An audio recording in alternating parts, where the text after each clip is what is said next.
인사합시다. 할렐루야. 따라하세요. 하나님, 오후에도 큰 은혜 주세요. 옆 사람 보시고 이렇게 인사해 주세요. 오전에도 보고 오후에도 보니 더 좋습니다.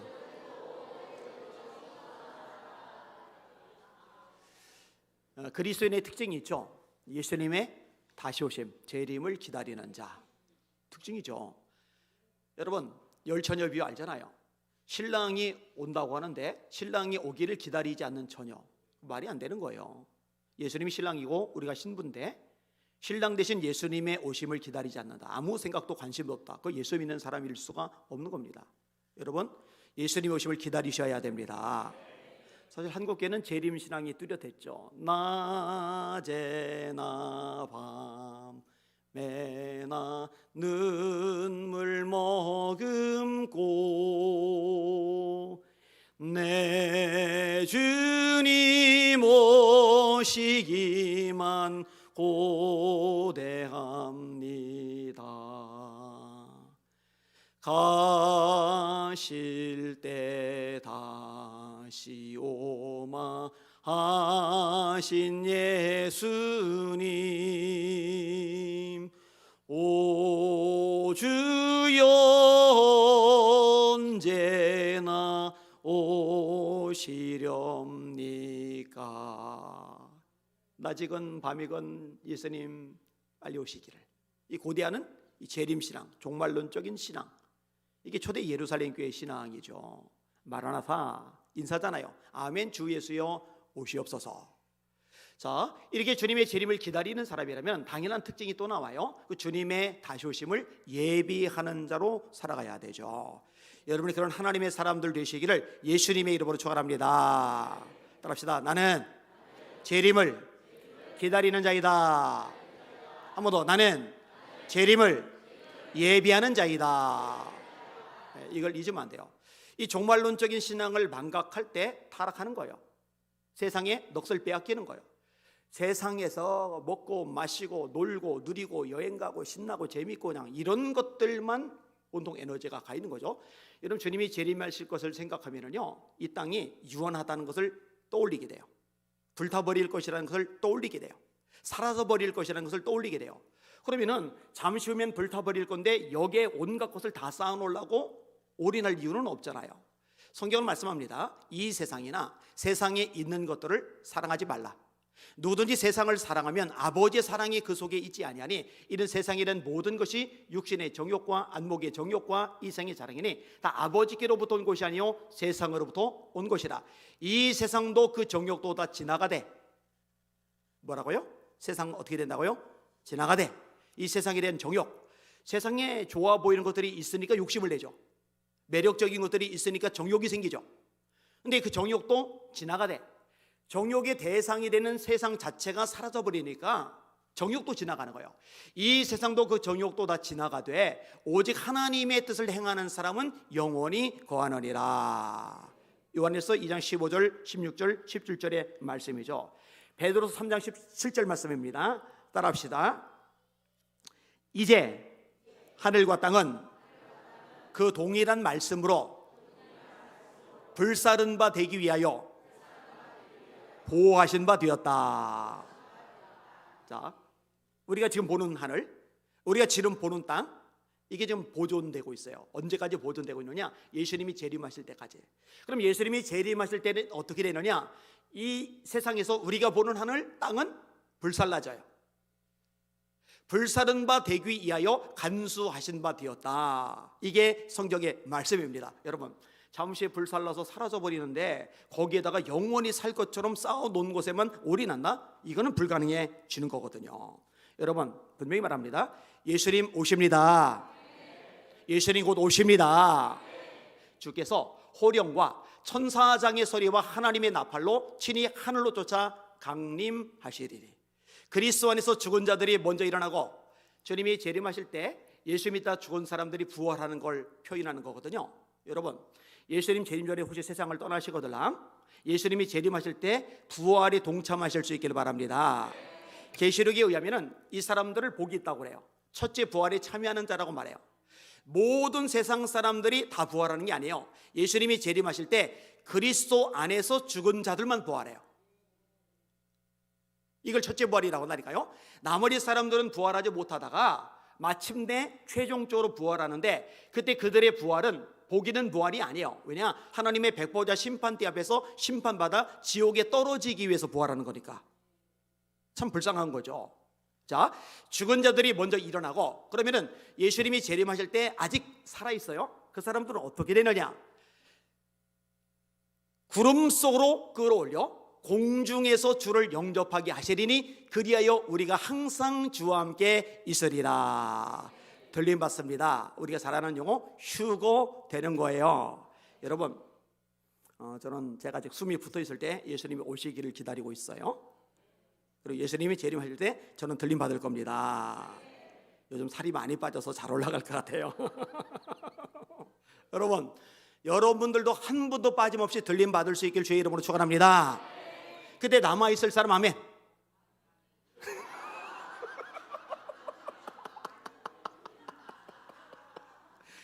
김현정 고사님 그때 남아있을 거예요?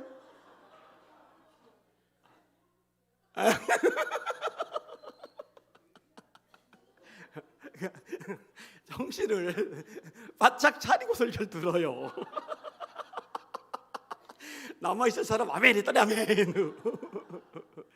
다시 그때 들림 받을 사람들 아멘. 들림 받으셔야 돼요. 볼지어다 구름을 타고 오시리라. 그를 찌른 자도 볼터요 땅에 있는 모든 족속이 그로 인하여 통곡하리니 그리하리라. 아멘. 갈릴리 사람들아 너희가 어찌하여서서 하늘을 쳐다보느냐? 너희 가운데서 하늘로 올리우신 이 예수는 하늘로 가심을 본 그대로 다시 오시리라. 그렇죠? 근데 여러분, 우리가 예수님의 재림을 기다리고 있고 또 예수님의 재림하시는 길을 예비하는 자로 살아가야 되는데, 여러분, 예수님의 초림 때 예수님이 오심을 예비하는 자로 살았던 사람이 있죠. 누구예요? 세례 요한. 이사야 40장의 예언. 광야에 외치는 자의 소리, 주의 오실 길을 예비하라. 광야에서 그의 길을 평탄하게 하라. 높은 곳 낮아지게 하고 낮은 곳 높아지게 하고, 예수님이 오실 길을 이렇게 예비하는 역할을 세례 요한이 했단 말이에요. 그럼 마지막 때 예수님이 재림하시는데, 재림하시는 예수님이 오실 길을 예비하는 사람도 세례 요한처럼 한 사람이냐? 아니에요. 저와 여러분 모두가 예수님이 오실 길을 예비하는 자로 살아갈 수 있습니다. 자, 예수님이 재림하시려면 반드시 한 가지 조건이 충족이 되어야 돼요. 그게 오늘 본문입니다. 이 천국 복음이 모든 민족에게 전파되기 위하여 온 세상에 전파되리니 그제야 끝이 오리라. 민족 단위로 복음을 한 번도 들어보지 못한 이 세상의 모든 존재들에게, 모든 사람들에게 예수 믿으라, 예수가 네 구원이다, 예수 믿으라, 예수 피가 네 죄를 산다, 예수 믿으라, 그래야 지옥 가지 않는다, 예수 믿으라, 그래야 네가 천국 가고 하나님의 아들과 딸로 살아갈 수 있다. 이 복음이 다 전파되고 남은 그 다음에 예수님이 재림하시는 거예요. 그러면 결론이 나요. 예수님의 다시 오심을 예비하는 자, 예수님의 오실 길, 재림하실 길을 예비하는 자로 살 수 있는 비결이 뭐냐? 전도하는 일에, 선교하는 일에 모든 걸 쏟아붓는 자로 살면은 세례 요한처럼 예수님의 오실 길을 예비하는 자로 설 수 있다는 거 깨달으시길 주님의 이름으로 축원합니다. 그렇죠? 여러분, 전도 명령이, 선교 명령이 한 사람에게 주어진 게 아니죠. 예수 믿고 구원받은 하나님의 백성들 모두에게 주어진 거잖아요. 자, 마태복음 28장 18절 다 같이 시작. 예수께서 나와 일러 이르시되 하늘과 땅의 모든 권세를 내게 주셨으니 그러므로 너희는 가서 모든 족속으로 제자를 삼아 아버지와 아들과 성령의 이름으로 세례를 주고 내가 너희에게 말한 모든 것을 가르쳐 지키게 하라. 볼지어다 내가 세상 끝날까지 너희와 항상 함께 있으리라 하시리라. 아멘.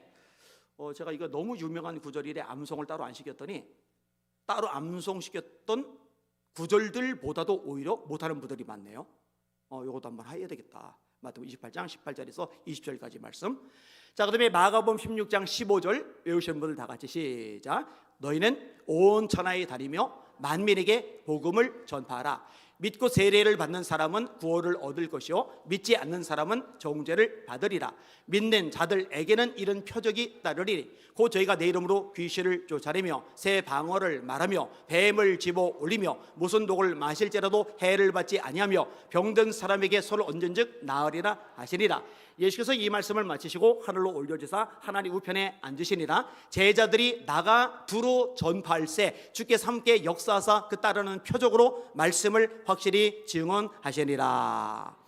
16장 17절 18절 여기까지는 암송을 시켜서 잘 따라하시는데 그 맨 끝에 두 절은 제가 또 안 시킨 모양이에요. 거기서부터 이제 멈춰 서는 거 보니까 그럼 거기도 암송을 시키도록 해야 되겠네요. 자, 예수님의 오실 길을 예비하는 것, 재림하시는 예수님의 길을 준비하는 것, 이건 모든 그리스도인의 목적입니다. 이번 금요일 날 집사님 한 분이 상담을 하자고 하셔요. 그래서 이야기를 나누는데 이 집사님이 선교 열정이 되게 많으세요. 자녀들도 선교 마인드를 가진 자녀로 키우려고 발버둥을 치고 계셔요. 그런데 이런 얘기를 하더라고요. 안식년을 마무리하고 제가 강단에 복귀해서 첫 번째 설교를 하는데 제 첫 번째 설교 내용이 땅끝까지 선교하라, 그 메시지였대요. 그게 너무 좋았대요. 근데 그건 당연한 거예요. 왠지 알아요? 교회가 존재하는 목적이 선교와 전도거든요. 영혼 구원이거든요. 따라합니다. 교회는 유람선이 아니다. 교회는 구조선이다. 전도와 선교에 올인하시기를 예수님의 이름으로 축원합니다. 이거 놓치면 안 돼요. 여러분, 예수님이 오신 목적이 뭐예요? 세상에 왜 오셨어요? 우리가 또 다른 가까운 마을들로 가자. 내가 거기서도 전도하여야 하리니 이 일을 위하여 내가 왔노라. 마가복음 1장 38절. 다시요. 우리가 또 다른 가까운 마을들로 가자. 내가 거기서도 전도하여야 하리니 이 일을 위하여 내가 왔노라. 자, 이렇게 영혼 구원을 위해서 전도하시고 선교하시고 십자가에 죽으신 예수님께서 올라가셨어요. 이 땅에는 예수님의 몸인 교회를 남겨놓으셨어요. 예수님의 몸인 교회이기 때문에 예수님이 하시던 일을 이어가야 돼요. 그럼 예수님이 하시던 일이 뭐냐? 우리도 돌아다니면서 전도하는 거죠. 선교하는 거죠. 이게 교회가 이 땅에 남아 있어야 될 이유입니다. 그래서 말하는 거예요. 전도하지 않는 교회는 교회가 아니다. 선교하지 않는 교회는 교회가 아니다. 여러분, 아무리 많이 모여도요, 재정이 넘쳐도 프로그램 시스템이 잘 갖춰져도 여러모로 탄탄해 보이는 외형을 가지고 있어도 영혼 구원에 대한 뜨거운 열정이 없어서 한 영혼을 살리기 위해서 돌아다니는 성도들이 없다. 한 영혼을 구원하기 위해서 전도하는 성도들, 지체들, 중직자들이 없다. 이건 교회가 아닙니다. 존재 목적 자체를 잃어버렸으니까. 제가 수없이 얘기했잖아요. 자동차는 도로 위를 달려야 돼요. 온갖 옵션이 다 갖춰져 있는데 엔진이 말썽났네? 도로를 못 달려요. 쓸모없어요. 배는 물 위를 떠다녀야 돼요. 큰 배 들어가 봤어요. 저 해양대학교에서 운영하는 배인데 호텔처럼 잘 지어져 있더라고요. 멋있어요. 그런데 그 배가 출항을 하자마자 가라앉아 버린다면, 잠수함도 아닌데 물속에 들어가 버린다면 쓸모없어요. 비행기는 날아야죠. 자동차는 달려야, 배는 물에 떠야, 비행기는 날아야, 교회는 영혼을 건져내야 존재 가치가 있는 겁니다. 잊지 마시기를 주님의 이름으로 축원합니다. 오늘 오는 진짜 설교를 짧게 하려고 마음을 먹고는 있는데, 그래서 원고 평상시는 A4 용지 10포인트로 11페이지에서 13페이지 정도를 쓰는데 오늘 7페이지밖에 안 썼거든요. 그런데 3페이지 가지고도 1시간을 할 수가 있으니까 사실 그건 별 의미는 없어요. 사무총회도 있고 그래서 좀 짧게 하려고 마음만 먹고 있어요. 마음만. 제가 참 감사한 게 뭐냐면요, 붕어빵 전도 좋잖아요, 그죠? 근데 이 교회 앞에서 이 추운 날 열심히 붕어빵 전도를 하는데 얼마나 귀해요? 근데 그걸로도 성이 안 차가지고 붕어빵 차를 한 대 더 사서 저 다른 농어촌 교회, 어려운 교회 가서 전도해 줬으면 좋겠다. 제가 그 말 들을 때, 아니 우리 교회 재정도 생각해야지, 머리가 안 돌아가나? 이런 생각 안 해요. 기뻐요, 기뻐. 오, 좋다. 얼마나 귀해요. 의료전도팀, 저 관리도 교회 같은데, 저 김천 같은데 가가지고서 침도 놔주고 마사지도 해주고 여러 가지 조치를 취해주면서 복음을 전하는데 얼마나 귀해요. 생각을 해봐요. 여러분, 아침에 갔다가 저녁에 오면요, 거리가 보통 먼 거리가 아니에요. 300km가 넘어가요. 얼마나 온몸이 피곤하겠어요. 그런데 그렇게 해요. 또 우리 전도원들 있잖아요, 그죠? 어제 신방을 갔다어요. 화성에 박민현 집사님 남편이 이제 참석을 했어요. 이 남편에게 복음을 전하고 싶어서 예수 믿게 하려고 그렇게 애를 많이 했어요. 근데 이제 어제 갔다가 제가 신기한 걸 하나 봤는데, 방에 기도실을 만들었다고 그래서 그냥 방 안에 그냥 십자가 하나 걸어놓고, 그 다음에 앞에 밥상 하나 깔아놓고, 거기다가 책받침 놓고 성경 올려놓고, 그 상 앞에 또 자기 앉을 수 있는 방석 하나 놓고, 한 요 정도 이제 상상하고 갔는데, 이건 최첨단 방음 기도실이에요. 아이 전문가 불러서 제작을 했는데요, 방 안에 들어가면은요, 안에 또 유리로 된 기도실이 있는데 문 열고 들어가면은 방음 시설이 돼서 소리 질러도 아파트 층간소음 하나도 안 들리게끔 만들어 놓은 방음 기도실이더라고요. 그 남편이 교회를 안 다니는 분이 있잖아요. 저보고 박민현 집사님은 이제 뭐 사러 나갔는지 나가 있고 남편만 일단 기다리고 있었는데, 남편이 이제 그걸 보여주면서 여기 들어가면 하루 종일 안 나온대요. 집에서 통성기도 하는데 아파트에서 항의가 하도 들어와가지고 아이 그걸 만들어 준 거예요. 이렇게. 어쨌든 그 남편 복음을 전해달라고 해서 열심히 복음을 전하고, 또 영접하는 기도 할 테니까 따라하라고 그랬는데 그래도 따라서 다 기도하셔서 할렐루야, 얼마나 감사한지 몰라요. 여러분, 여러분들의 남편이든 자녀든 전도 목적으로 저를 초청하는 거 제가 거절 안 할게요. 전도가 아니고 신방이도 제가 한 번도 거절한 적 없어요. 몇 주 전에는 저 강남에 가가지고 또 전도 대상자 만나가지고 또 이야기를 이렇게 주거니 받거니 했는데, 이거 우리가 할 일이죠. 여러분, 전도하는데 올인하시는 여러분들 되시기를 예수님의 이름으로 축원합니다. 그다음에 확장해서 선교해야죠. 이 여름에 조지아 잘 갔다 왔어요. 이번에 라오스 잘 갔다 왔어요. 곽철 집사님 저 뒤에서 만났길래 아프다면서요 했더니 지금도 아파요 그래. 체격은 골리앗 같은데 porque 비실거려요. 이게. 곽유양 장로님은 안 아프시냐고 했더니 멀쩡하대요. 그래서 강골이시네 제가 이랬는데 좋아요. 홍성원, 권예진 지금 나가 있잖아요. 거의 1년 가까이 지금 있고 있잖아요. 여러분 해보면 아시지 않아요? 저 위쪽에는 박은정 집사 2년 동안 배를 타고 전 세계 돌아다녔잖아요. 여러분 쉽진 않아요. 또 그런 사람이 일어나면 좋을 것 같아요. 로고스든 둘로스든, 로고스라는 배가 있고 둘로스라는 배가 있더라고요. 이 배를 타고서 전 세계 항구들마다 도착해서 복음을 전하고, 또 배 타고 이동해서 도착해서 또 복음 전하고, 이렇게 하는데, 나도 울릉도 갈 때 몇 시간 배 타는데 그때 결심을 단단히 했어요. 내가 배를 다시는 타나 봐라. 이게 토해낼 만큼 막 너무 배 타는 게 힘들더라고요. 그죠? 근데 2년 동안 배를 타고 돌아다니면서 얼마나 귀해요. 당일로 이제 모이는데 우장로님이, 우리가 이제 선교비가 들어오잖아요. 헌금이 들어오잖아요. 근데 선교비로 들어오는 것보다 지출이 더 많은 거예요. 왜냐면은 해외로 선교 나간다 그러면은 30% 대주잖아요. 그리고 여럿이서 단체로 갈 때는 그때 30% 되면 순식간에 고갈되니까 그때는 이제 일부씩, 이번에 라오스 팀은 한 200만 원 후원을 해줬어요. 근데 이런 식으로 하니까 쑥쑥 빠지잖아요, 그죠? 그러면은 제가 뭐라고 있어요? 선교비 좀 줄여야겠네요. 안 그래요? 그러면은 선교비 들어오는 것보다 지출이 더 많으면은 경상비에서 빼서 선교비다 넣으면 됩니다. 그럼 되잖아요, 그죠? 왜? 교회가 존재하는 목적이 영혼 구원, 선교이니까.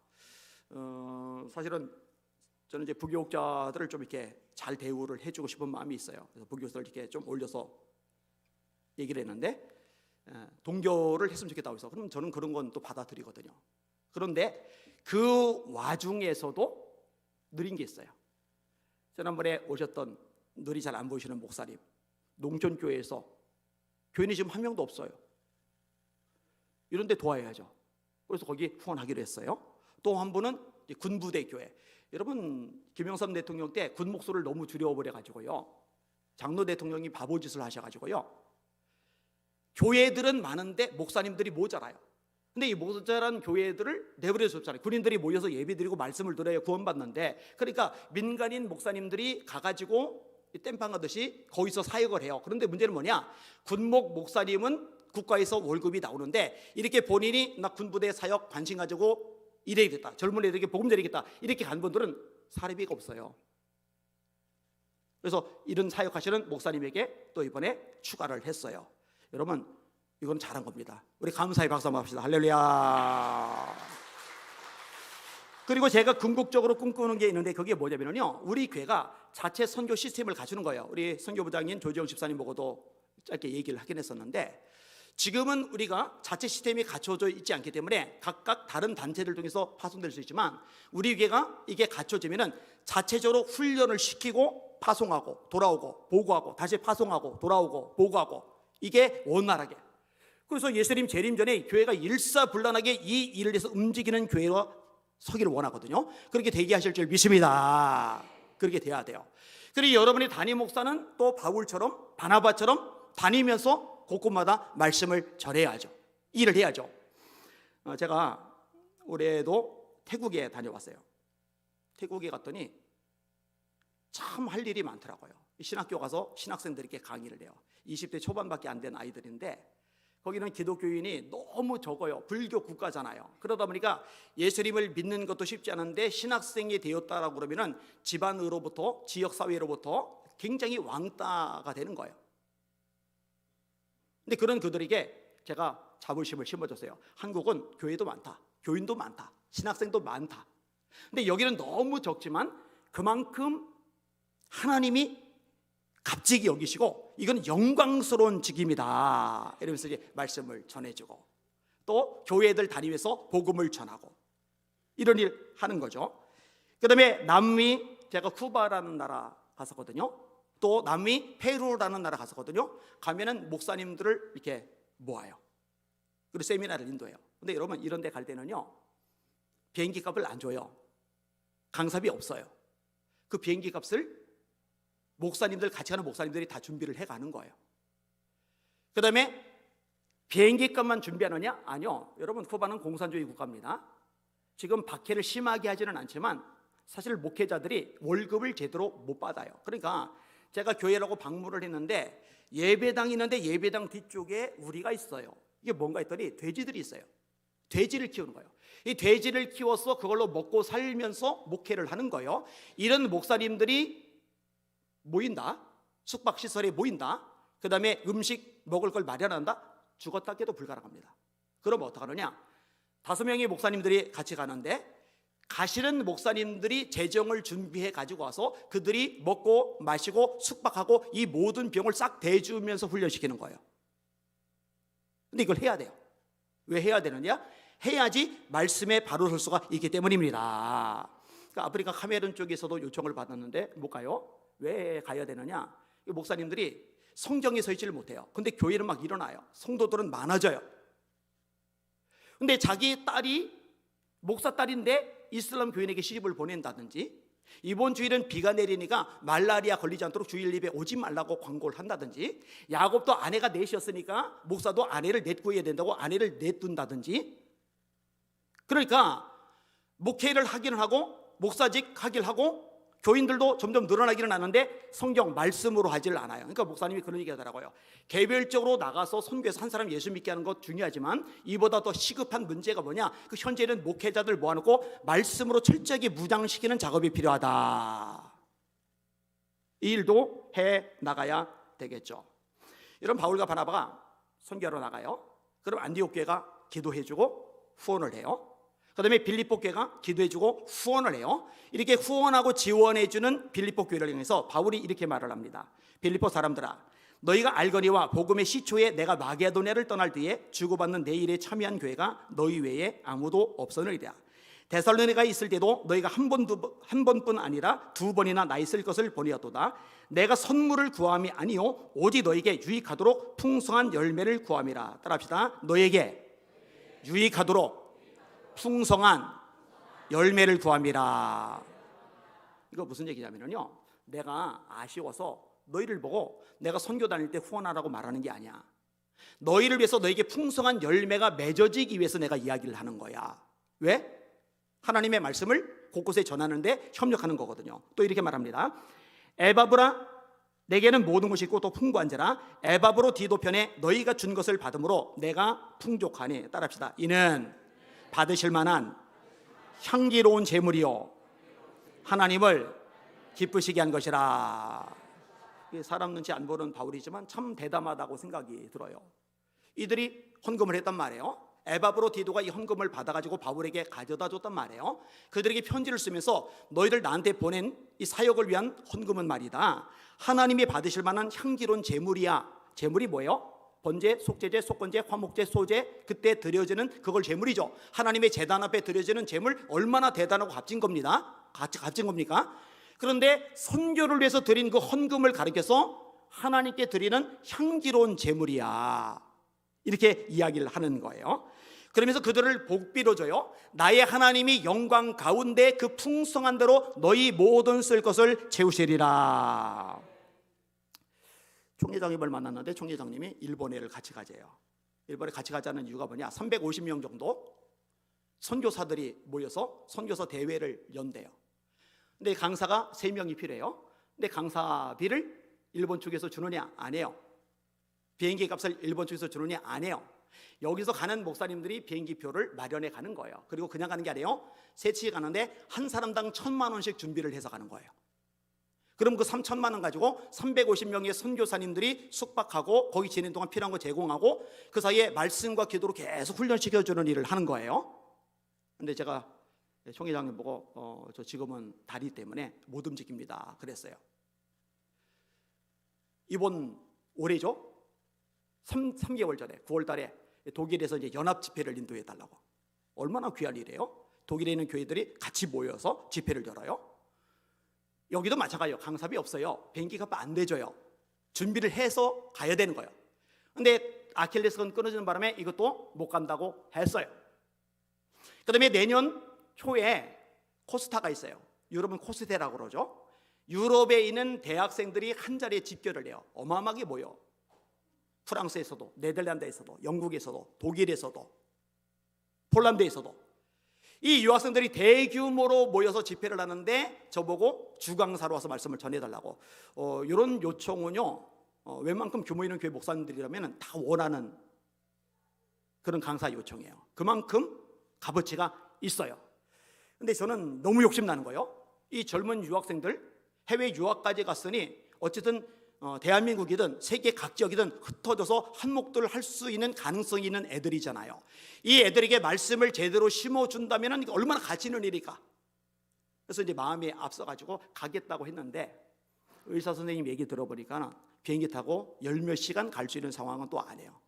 그래서 죄송하다고 다음에 요청하면 가겠다고. 그런데요, 여기도 주강사로 갈 때 비행기 값 안 나와요. 강사비 없어요. 준비해야 돼요. 그리고 비행기 값만 준비를 하느냐, 그 유학생들 모이는 그 필요 경비, 행사 경비도 준비를 해가야 돼요. 제가 이 얘기를 끄집어내는 이유가 있어요. 그동안에 제가 남미를 갈 때, 쿠바든 아니면 페루든 아니면 태국이든 이 나라를 갈 때 다른 목사님들은 다 교회 후원을 받아서 갔고 저는 제가 다 개인으로 갔어요.